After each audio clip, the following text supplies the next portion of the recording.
This video is about special populations, people who have a existing injury, have had a previous injury, or have a medical condition before they start doing any physical activity. The first one we will be talking about is high blood pressure or hypertension. Medical clearance should be given by their doctor before they commence any strenuous physical activity. Blood pressure will be checked in the pre-screening before the client begins any exercises. So the blood pressure check will be done then, in case they do not or they are not aware of any high blood pressure.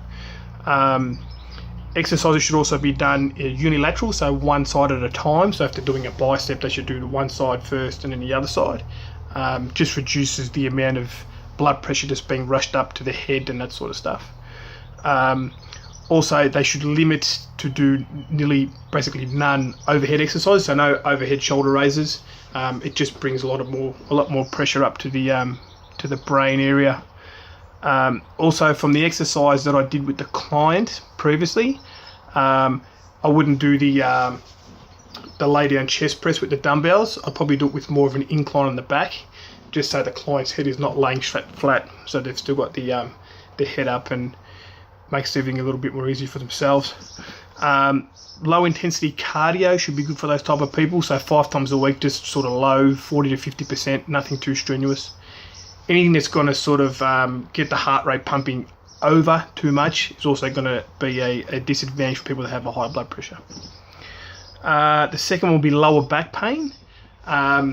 This could be caused by a number of things. It also could be done by weak abdominal muscles.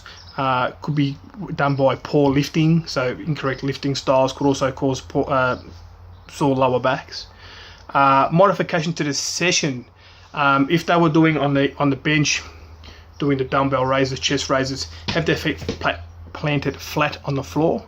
Some people tend to say have their feet off the floor and lay their back on the bench.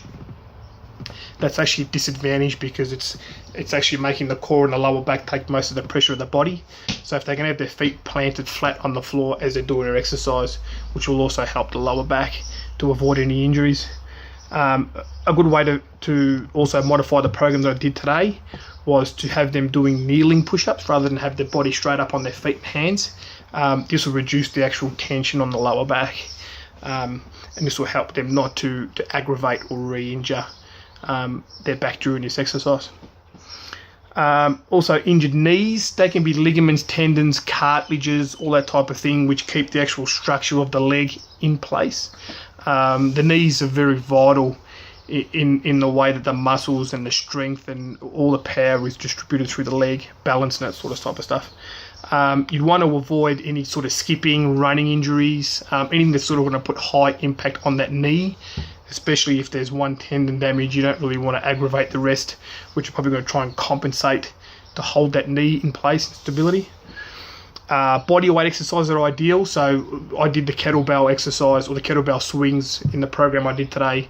Probably want to avoid the kettlebells and not put any weight on it, so body weight squats, that'd be ideal. If the client can strap it just to sort of keep it in place, if they have a habit or an issue of, say, kneecap movements or something like that. So that's another way to avoid and to sort of overcome training with a knee injury. Thanks.